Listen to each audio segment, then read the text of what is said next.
The first priority when fishing for whiting is to get a burley stream going.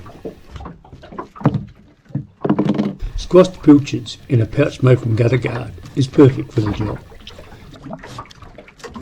along with a squirt of aniseed.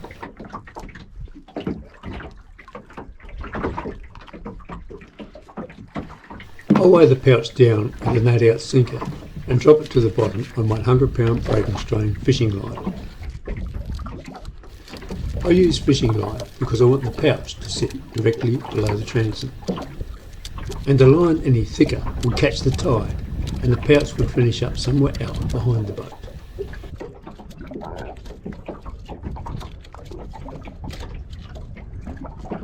I let out just enough line for the pouch to touch the bottom.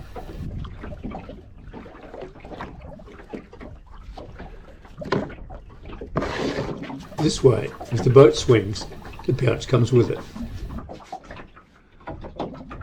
The idea is to keep the smell of the burley in a narrow stream coming directly from below the transom.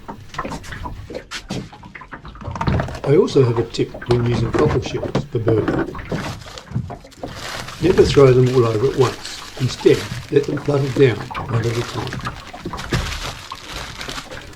Whiting spend a lot of time swimming back and forth a few feet up from the bottom. A single fluttering cockle shell will catch their attention as they swim by, and they'll follow it down to where you have your line.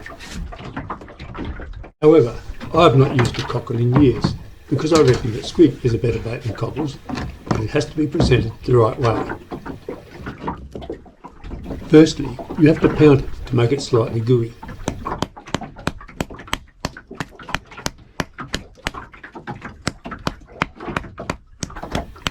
This you do with a block of wood held on your knee, because you don't want the sound of the pounding going through the hull of the boat and scaring the fish.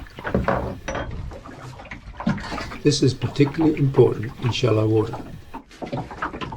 The next step is to scrape away the gooey bits of squid with a knife and then cut them into small baits.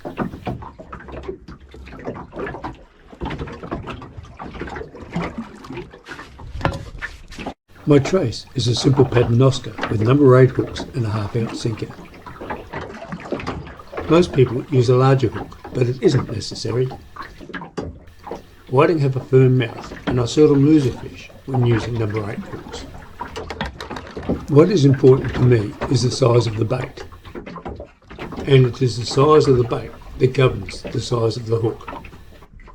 The squid baits I use for whiting are not much bigger than my little fingernail.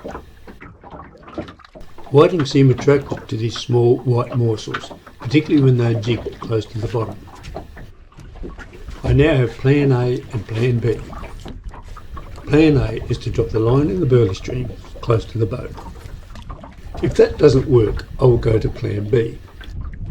Plan B is to cast about 40 feet out from the boat, making sure that my baits land in the burley stream. I then lift my baits off the bottom every 15 seconds or so, each time bringing them a little closer to the boat. But I start with Plan A and it works.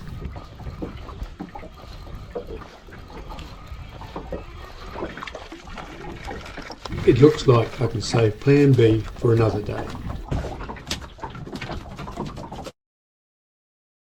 Keep checking Facebook when Pop took us fishing for more videos by an old bloke who has been fishing for more than 70 years.